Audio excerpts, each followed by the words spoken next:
Mickey Weir is our Bootroom guest, the former Hibs winger.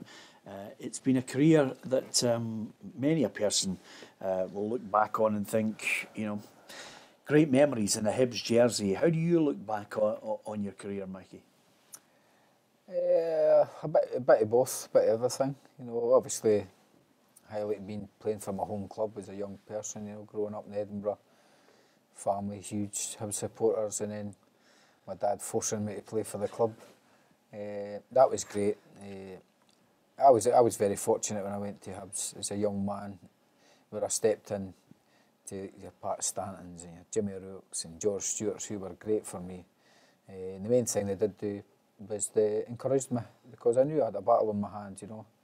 5'1", my hands up, so I knew I had a fight in my hands. But they always encouraged me, and I've always said I've had great players round about me at that time. If you remember Ralph Callaghan, Jackie McNamara, these type of guys. Ralphie was a big help of mine as well. He was the other one that he just kept me telling me, it's about ability, it's about ability. So I was very fortunate here. Yeah, you were also part of what I would call a good crop of young players at Hibs at the time. Yeah, we were brought up, I was 17 or something.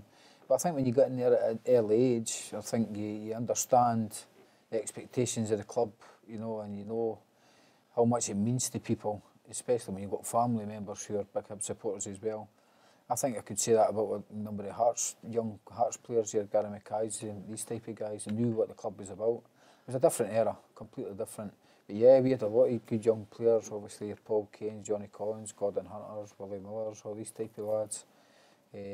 And we all got a chance. But nowadays, I think you got your chance a bit earlier than, because we were kind of, you had to become a man very quickly, because I was speaking to a lad last night about reserve football. I think that's been the biggest detriment to Scottish football for me, is taking away the reserve football, because you could learn so much of playing with experienced players like your Ralphie Callaghan's, Gordon Ray's, these type of guys. We had very little coaching. It was mainly good professionals that taught us the game. Yeah, I mean, at that time, Ruffy, you'd have been there. Did you see the undoubted talent in the likes of Mickey and all the other players that he mentioned? Paul Kane especially, John Collins, Eddie May, Gordon Hunter. And Mickey's right, because Pat Stanton believed in the young boys, and we always hear in the modern day that, this young boy was brought into the dressing room or brought into the first team training. Pat involved them all. They were at training with the first team boys every day, so that was 6 or 7 young players hoping to break into the side, actually not just being brought in on a one-off occasion. They were brought in every day to train and see the standards that they had to get to. Yeah. What was the significant thing that your dad said you had to pick up on that there? He forced you into signing for the Hibs. I was never going to go anywhere else here, It was just because obviously my dad, my granda, my uncles were all Hibs supporters, went to week in, week out, just huge Hibs family.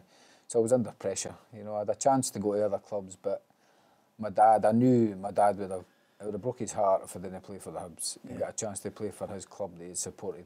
So that was mainly it, and it was a bit of forcery, because he didn't tell me till later on. With a couple of clubs in for me, it was just, you're going to Hibs, that was it. So, but it was, as I say, great times, and I was very fortunate. Yeah. What was the ultimate high for you? The ultimate high, obviously the Elite Cup winning side was great for me. But my ultimate high was making my debut for Hibs, just making one. I would have settled for one. Just to say I'd actually played for the Hibs, played for the first team, and my dad would have been very proud. That was me.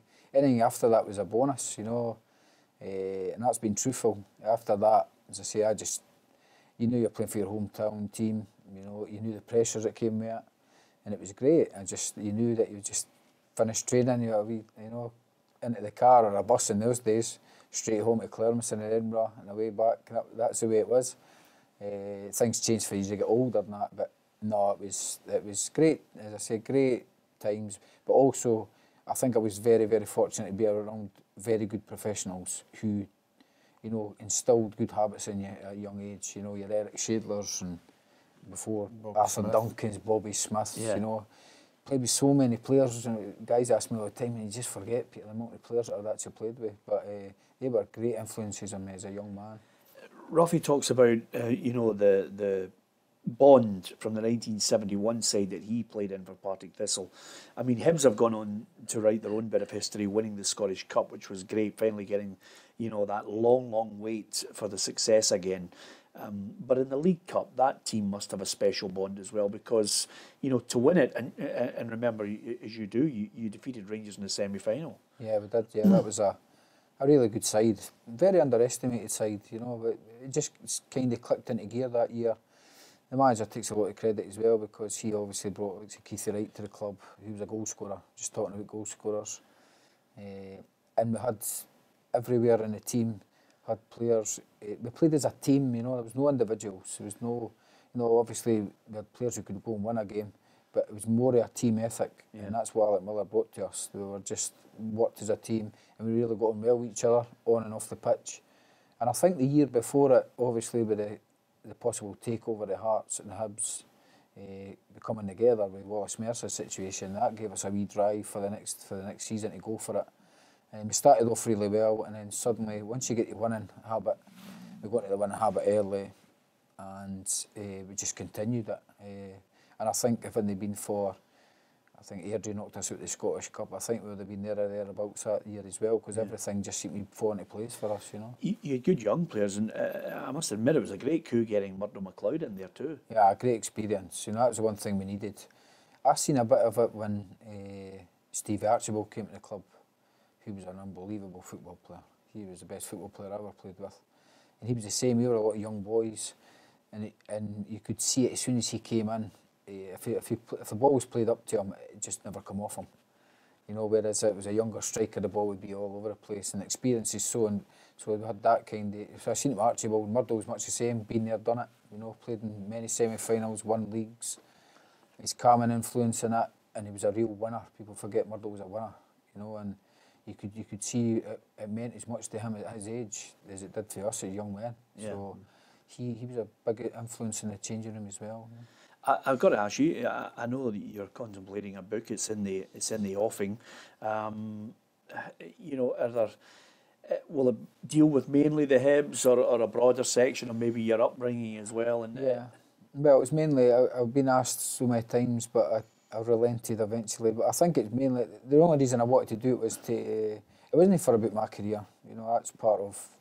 I played football, okay, but it was what I had to go through to get to there. I was from a very poor background when I was young, and I wanted to say to young kids, young people out there looking, it doesn't matter where you're from, what background you're from. That's the main focus of the book, was to make sure that you have got to live your dream. You can do it. No matter where you're from, you might not have a lot in life, but just keep going. Be determined just to keep going, and don't let anybody foil your dream, because I think there are a lot of things in the book that I'll put in that people maybe don't know about me, and how hard it was at that time being a young man. Not a great upbringing, but having to just get over every hurdle that came towards. But it's just down to sheer determination to keep going. And that's what I want to make sure that to young people out there, if people maybe don't think you're capable of doing something, not to let that deter you, just to keep going. That was the main focus of it. It's the only reason I said that I would do it, was because of that.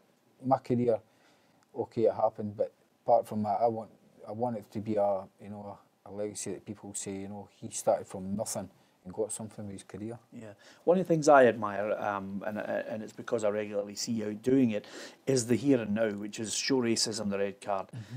You work hard at it. A lot of the guys put the work in as well, and I've got nothing but admiration for that positive message that we need to keep firing out to people. Yeah, so that's the reason. It seems just a part of my career that I thought, I need to try and challenge this, because racism is such a huge thing, especially nowadays. I've seen a lot of it down south. I played a short spell in England where I heard abuse being thrown at a number of black players, and I wanted to try and do something about that, because I was horrified, Peter. I was horrified when I seen it. So it drove me on. I came back up, heard about this campaign, and asked if I could try and help in any way. And from there, I've been there now 12, 13 years doing this. Going out to schools, going to club events, all sorts of stuff, just to make people aware of it. But I must say the football community has been great to us. We thought the football community we could never survive. And players understand it, managers understand it, football clubs understand it, how big it is, that we can't allow this racial hatred towards people because of colour of skin, religion, whatever it may be. We can't allow it to happen.